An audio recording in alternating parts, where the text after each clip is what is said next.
Hey everybody, all you van lifers out there. Today we're going to talk about plumbing and stupid mistakes that I've made.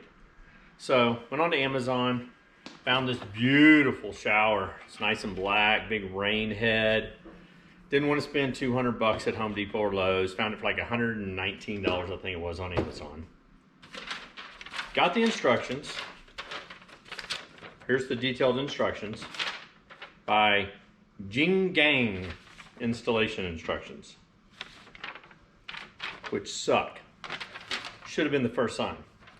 So, go to put all my shower stuff in, power everything up, water squirting out of the dang thing on the sides, have to shut everything down, drain my pipes. I'm like, screw this, I'm gonna put some shut-off valves going to the shower from the back. So if I just wanna not have it pressurize the shower, but pressurize everything else I can. Do that. There's another video you're gonna see if you look at my list of videos where I redid everything from ID plumbing to PEX. Go PEX. Spend the money, save yourself the headache. It's plug and play, it's super easy.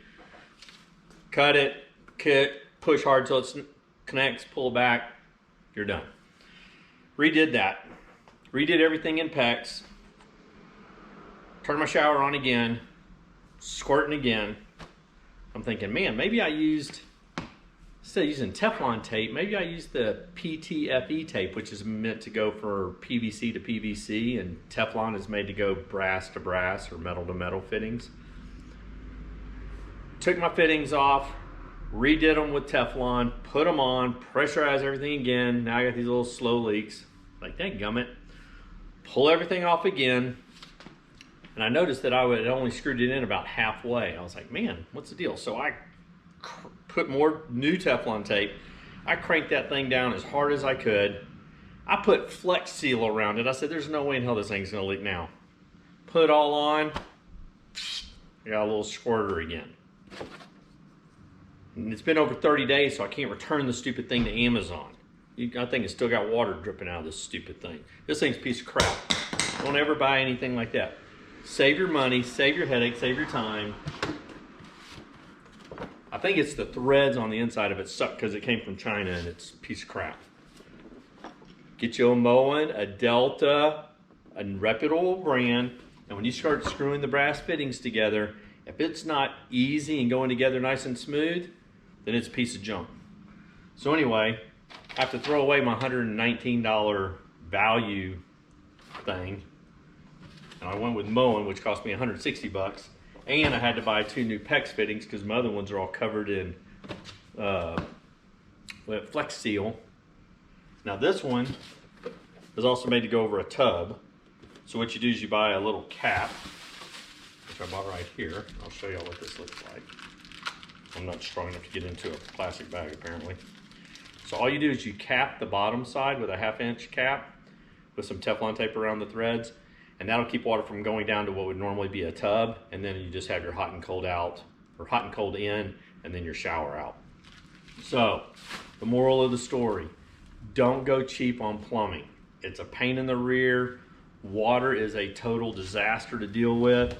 And it's worth spending the extra $50, $100, $200, whatever it is, to just do it right the first time using PEX and name brand appliances with shark bite fittings. That's my fatherly advice to everybody out there that's younger than me that's trying to do a van build. So anyway, we're gonna go install this Moen faucet, turn it on, and we are praying that we don't have any leaks because I am ready to get this thing done. Because as soon as I can do that, I can wall up the back of my shower where I have to have access to the fittings, and then Linda can paint. I can hang my mule bags, and then I'm done and I can go on a trip. So anyway, everybody have a good day. We will see how this comes out, okay? Take care. All right, well, good news. That Moen faucet we put in, not one drop of water anywhere. Should have spent the extra 50 bucks 3 weeks ago. Bought it at Home Depot or Lowe's so I could return it. Because if you buy stuff on Amazon, and I tried to, you probably see one of my earlier videos, I tried to pre-buy everything so that I wasn't waiting on stuff, and especially with the COVID and delayed deliveries and stuff like that. So the problem is it's taking me over 30 days to get to this point, and now I can't return some of the items that I don't need.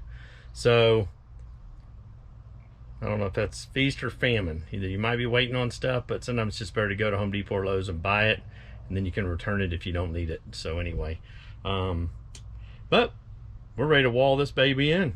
All right, everybody have a good one.